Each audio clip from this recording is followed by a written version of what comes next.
शाहरुख खान ने एक बार बोला था, हम जरा से शरीफ क्या हुए तो सारी दुनिया बदमाश हो गई। कि अगर भारत में अगर युवा बेरोजगार है, महंगाई आसमानों को छू रही है, डीजल 1 लीटर 102 रुपये हो चुका है, तो इसका जिम्मेदार यकीनन औरंगजेब है,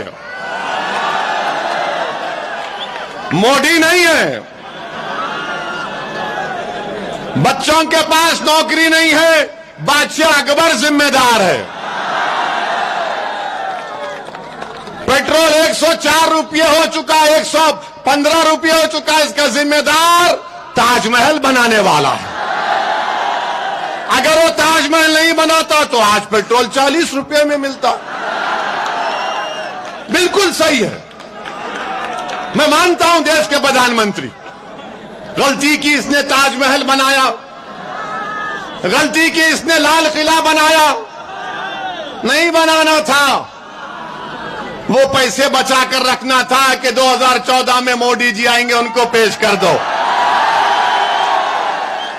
आप बताइए, हर चीज को लाकर न मुसलमान जिम्मेदार है, मुगल जिम्मेदार है। अरे क्या भारत की हिस्ट्री में कि सिर्फ मुगलों की हुकूमत थी? उससे पहले नहीं थी? अशोका की हुकूमत नहीं थी?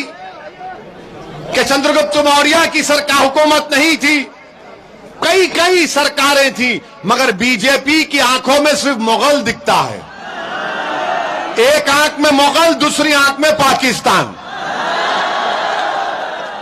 ना हम मुगलों के जानशीन हैं, ना हमको पाकिस्तान से कुछ मतलब है, मगर इनको सब चीज नजर आती। जिन्ना जिन्ना, अरे जिन्ना से हमको क्या करना है? हमने जिन्ना के पैगाम को ठुकरा दिया। आजादी के 75 साल का जश्न हम 15 अगस्त को मनाने जा रहे हैं, तो भारत में जितने 20 करोड़ मुसलमान हैं, वो इस बात की गवाही दे रहे हैं कि उनके दादा और परदादा ने पाकिस्तान के पैगाम को ठुकराया था और भारत को अपना वतन अजीज माना था। भारत हमारा वतन अजीज है, हम भारत को नहीं छोड़ेंगे। तुम लाख नारे लगा दो, छोड़ के जा, छोड़ के जा, छोड़ना तो दूर की बात, हम जिंदा भी रहेंगे तो इस जमीन पर सीना तान के रहेंगे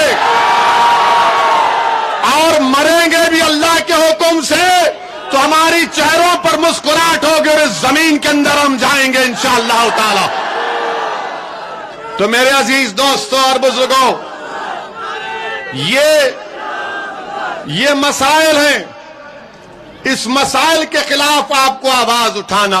कल तक मजलिस मध्य प्रदेश में आपके दरमियान में नहीं थी, तो आपको हालत मजबूरी में वो बूढ़ी कांग्रेस का साथ देना पड़ता था। आज मजलिस इत्तेहादुल मुस्लिमीन आपके दरमियान में है और मजलिस इत्तेहादुल मुस्लिमीन मध्य प्रदेश की सियासत को वो कांग्रेस बनाम बीजेपी नहीं चलने देगी। मुझे पूरा यकीन है कि मध्य प्रदेश की सियासत में एक तीसरे विकल्प का यहां पर एक बहुत बड़ा स्कोप है, मैदान है, और मजलिस इत्तेहादुल मुस्लिमीन इंशाअल्लाह ताला आने वाले वक्त में मध्य प्रदेश की सियासत में एक तीसरी ताकत बनकर उभरेगी। मेरे अजीज दोस्तों, मेरी इज्जतदार मां और बहनों, मैं आपसे अर्ज करने आया हूं कि आज आप खुद मेरी इन बातों पर गौर करिए और सुनने के बाद एक अच्छा फैसला आप लीजिए। ट्रिपल तलाक के गलत कानून के खिलाफ अगर किसी ने आवाज उठाई, दिल्ली दंगों के खिलाफ अगर किसी ने आवाज उठाई, अगर कहीं पर कुछ होता है दलितों पर, आदिवासियों पर, अल्पसंख्यक समाज पर, तो आप YouTube में जाकर देखिए। 5 मिनट की तकरीर का मौका हमको मिलता है। अल्लाह के फजलो करम से 5 मिनट में मजलिस के ये नुमाइंदे भारत की लोकसभा की ईंट से ईंट हिलाकर रख देते हैं। मजलिस पिछले 55 साल से अमली सियासत में भारत के संविधान को मजबूत करना है। भारत के संविधान में जो हुकूक और राइट्स, फंडामेंटल राइट्स हमको दिए गए, उसको हासिल करने की लड़ाई मजलिस कर रही है। नौजवानों, याद रखो, वायलेंस हमारा रास्ता नहीं है।